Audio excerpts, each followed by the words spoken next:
are see many kind of trial candidate, they are not to understand how to wear a filing of case. A criminal case when they are filing, যখন একজন criminal filing করতে যায় একজন আইনজীবীর নিকট, that are many kind of obstacle সম্মুখীন হতে হয়, বিভিন্ন ধরনের আইনি জটিলতায় পড়তে হয়।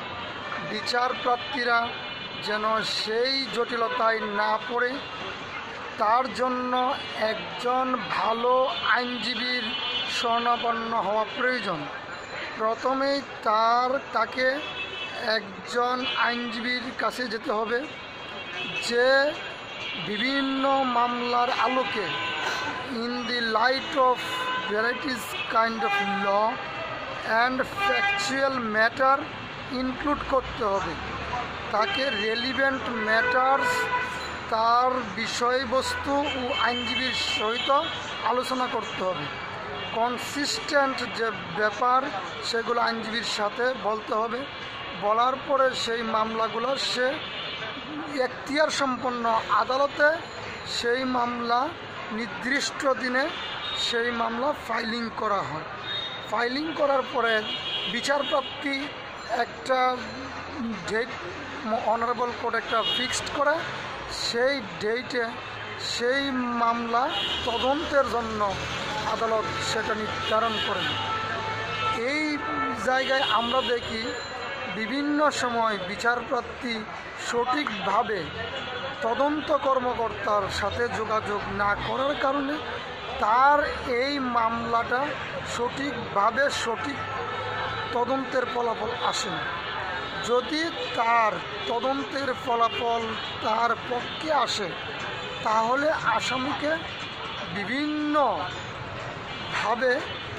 তাকে তার সহিত আলোচনার মাধ্যমে কোর্ট একটা সামঞ্জস্য করতে চায়।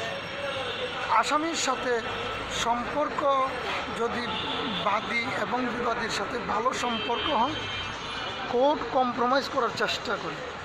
তারপরে কম্প্রোমাইজের পরে আমরা আদালতের নিকট যদি মনে হয় যে না সেটাকে একটা কম্প্রোমাইজ লেভেলে নেওয়া সম্ভব, আদালত তখন সেই মামলাটা নিষ্পত্তি করার চেষ্টা করে।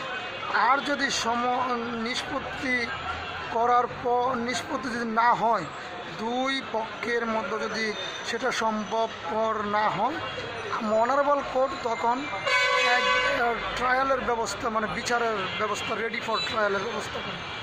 রেডি ফর ট্রায়ালে প্রথমেই বিভিন্ন সাক্ষীর মাধ্যমে আদালত সেই মামলা পরিচালনা করার জন্য ব্যবস্থা করে থাকেন।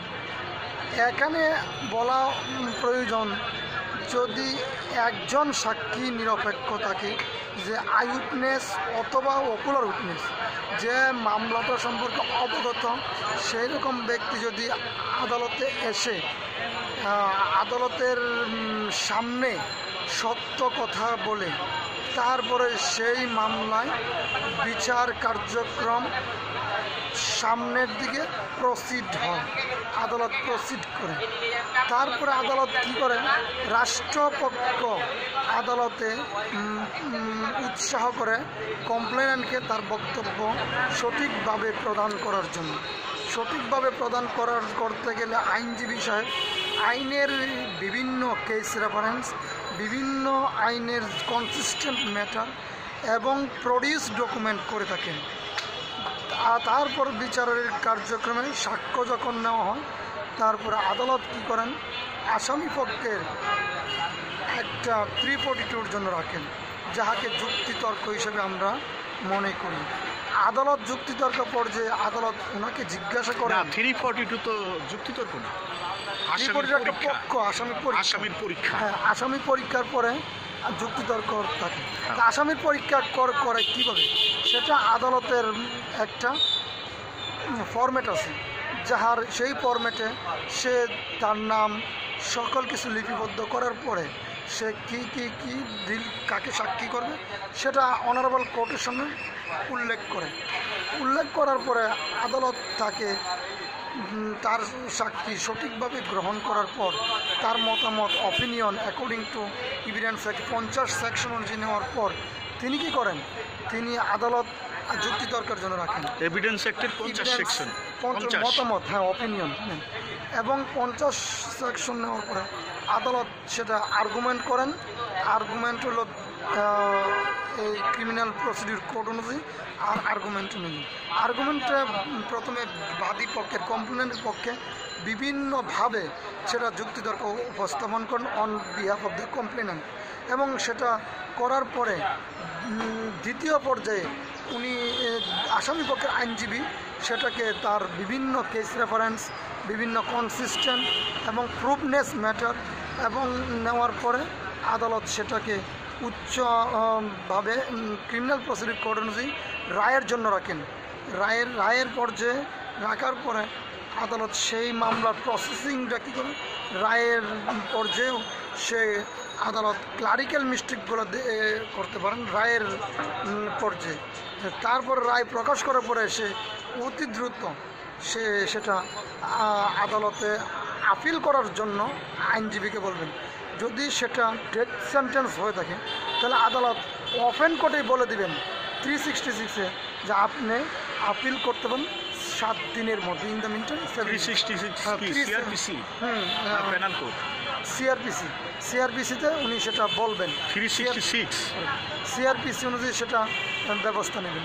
তারপরে আদালতে এই 7 দিনের পরে উচ্চ আদালতে যায় আপিল করতে পারবে।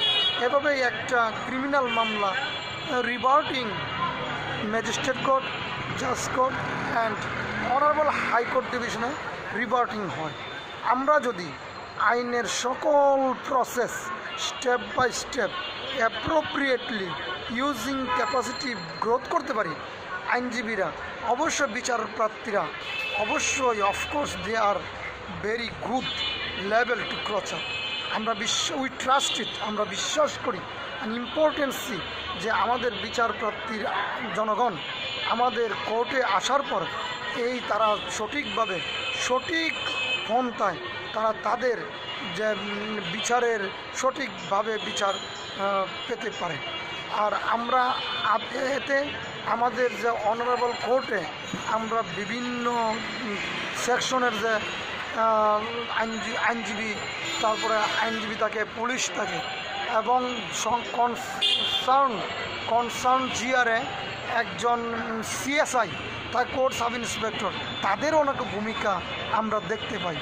এই সিএসআই যে পুলিশ, তারাও জনগণের পক্ষে বিভিন্নভাবে কথা বলার চেষ্টা করে এবং কিভাবে মামলা দ্রুত এক্সপেডিয়েন্টলি কমেন্সমেন্ট অফ কোর্টের ইনস্ট্রাকশন অনুযায়ী কীভাবে মামলাটা দ্রুত নিষ্পত্তি করার জন্য পুলিশের একটা অনস্বীকার্য ভূমিকা রয়েছে।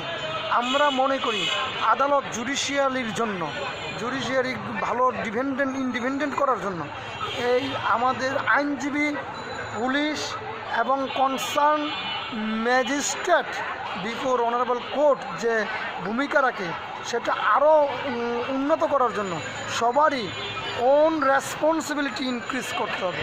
যদি আমরা own responsibility before honourable court and বিচারপ্রার্থীকে আমরা প্রোভাইড করতে পারি এবং অ্যাপ্রোপ্রিয়েট ডকুমেন্ট 74 এভিডেন্স অ্যাক্ট অনুযায়ী প্রোভাইড করতে পারি, 79 অনুযায়ী প্রোভাইড করতে পারি, অ্যান্ড কোর্টে যদি আমরা এভিডেন্স অ্যাক্ট 9 এবং এভিডেন্স অ্যাক্ট 35 সেকশন কম্বিনেশন করতে পারি, অফকোর্স সেটা আমাদের জুডিশিয়ারির জন্য একটা গুড অ্যাসপেক্ট ফ্লো ক্যারি করবে।